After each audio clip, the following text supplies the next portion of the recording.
মিল্কভিটা সিরাজগঞ্জের দুগ্ধ খামারিদের সংগ্রহ করা দুধের দাম লিটারে ৫ টাকা কমিয়ে দিয়েছে। এতে লোকসানে খামারিরা। বিস্তারিত জানাতে সাজাদপুরের রেশমবাড়ি থেকে যুক্ত আছেন সহকর্মী রিফাত রহমান।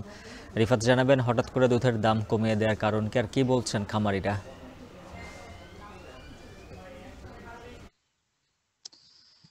উজ্জ্বল, এই যে সিরাজগঞ্জের সাজাদপুর, এটি কিন্তু দেশের অন্যতম যে দুগ্ধ উৎপাদনকারী এলাকা হিসেবে কিন্তু পরিচিত এবং ১৯৭৩ সালে এই সাজাদপুরে যে বাঘাবাড়ি রয়েছে, বাঘাবাড়িতে মিলভিটা প্রতিষ্ঠিত হওয়ার পর থেকে কিন্তু এই এলাকায় শত শত এই দুগ্ধ খামারগুলো গড়ে ওঠে এবং বর্তমানে কিন্তু সিরাজগঞ্জের এই সাজাদপুরে প্রায় ৩০,০০০-এর বেশি কিন্তু দুগ্ধ খামার রয়েছে এবং এই সকল খামার থেকে প্রতিদিন ৪ থেকে ৫ লাখ লিটার দুধ কিন্তু উৎপাদন হয়। এই দুধগুলোই কিন্তু আসলে সমবায় সমিতির মাধ্যমে মিলভিটায় সরবরাহ করে এখানকার খামারিরা।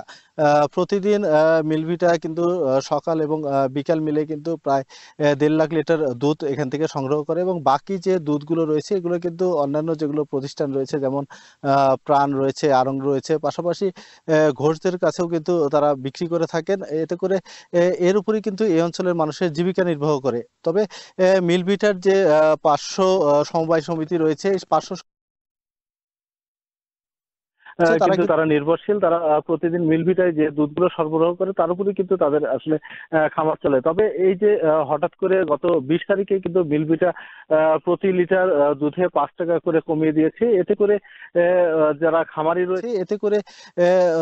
খামারি রয়েছে তারা কিন্তু লোকসানে পড়ছেন। তারা যেটি বলছেন যে আসলে ঈদের আগে রোজার সময় কিন্তু তারা এই যে দুধের দাম তারা ৫ টাকা বাড়িয়ে দিয়েছিল, যে কারণে যে এই যে গোখাদ্যর অনিয়ন্ত্রিত দাম, এই দামের কারণে আসলে তারা সবসময় যে লোকসানে থাকতো সেই লোকসান কিন্তু অনেকটাই পুষিয়ে নিচ্ছিল। তবে হঠাৎ করে আবারও এই দুধের দাম কমিয়ে দেওয়ায় তারা কিন্তু আবারও বিপাকে পড়েছে। তবে আমি মিলভিটা কর্তৃপক্ষের সাথে কথা বলেছি, তারা আসলে যেটি জানিয়েছেন যে যেহেতু ৫ টাকা দুধের দাম বৃদ্ধি করা হয়েছিল, অন্যান্য যেগুলো প্রতিষ্ঠান দুধ সংগ্রহ করে তাদের দুধের দাম কম থাকার কারণে মিলভিটা কিন্তু তাদের দুধের দামও কমিয়ে ৫১ টাকা প্রতি লিটার দুধ কিন্তু তারা নেওয়ার সিদ্ধান্ত নিয়েছে এবং গত ২০ তারিখ থেকে কিন্তু ৫১ টাকা লিটার দরে কিন্তু দুধ সরবরাহ করছে। তবে তারা যেটি আসলে বলছেন যে দুধের দাম আসলে তারা যে দাম রাখছে তাতে করে আসলে খামারিদের লোকসান হওয়ার কথা নয়। তবে খামারিরা যেটি বলছেন যে আসলে গোখাদ্যের দামও যেহেতু অনিয়ন্ত্রিত, সেক্ষেত্রে আসলে তারা